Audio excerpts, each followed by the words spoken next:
মাশাল্লাহ, সৃষ্টি আসলে কত সুন্দর। হ্যাঁ, আল্লাহর এই সৃষ্টি নিজের চোখে দেখার একটা অনুভূতি অন্যরকম। আর তারপর এই সৌন্দর্য যদি আমার নিজ মাতৃভূমিতে হয়, তাহলে তো এর আনন্দ আরও ১০০ গুণ বৃদ্ধি পায় নিজের কাছে।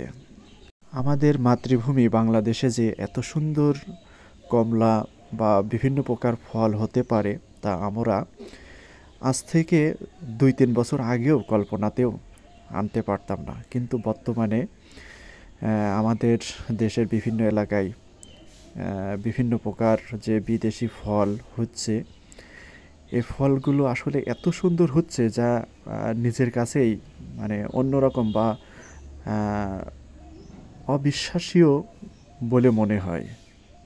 আজ আমি এসেছিলাম মহেশপুর উপজেলার কুসুমপুর নামক স্থানে একটি কমলার বাগানে।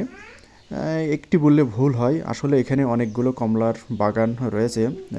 তো আমি মূলত পক্ষে কয়েকটি কমলার বাগান ভিজিট করেছি। কমলা, মালটা, আনার।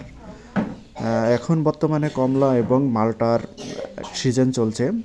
গাছে প্রচুর পরিমাণে মালটা এবং আনার আমি নিজের চোখে দেখেছি। বলতে কি, কমলা এবং মালটাগুলো নিজের হাতে নেড়ে দেখেছি যে কী পরিমাণ আসলে এই কমলা বা মালটা ধরতে পারে। আপনি যদি নিজের চোখে না দেখেন আসলে বিশ্বাসই করতে পারবেন না যে বাংলাদেশের মাটিতেও এমন পরিমাণে ফল হতে পারে। আর এখানে যে সকল বাগান মালিক রয়েছে, তাদের আন্তরিকতা দেখলে আপনি নিজেই হতভম্ব হয়ে যাবেন যে আসলে মানুষ এত ভালো হতে পারে কিভাবে আসলে। এখানে যে কয়টি বাগানে প্রবেশ করেছিলাম, প্রত্যেকটি বাগানের মালিক তাদের বাগান সুন্দরভাবে ঘুরিয়ে দেখিয়েছেন এবং নিজ হাতে তাদের বাগানের ফল কেটে খাওয়াইছেন আমাদের।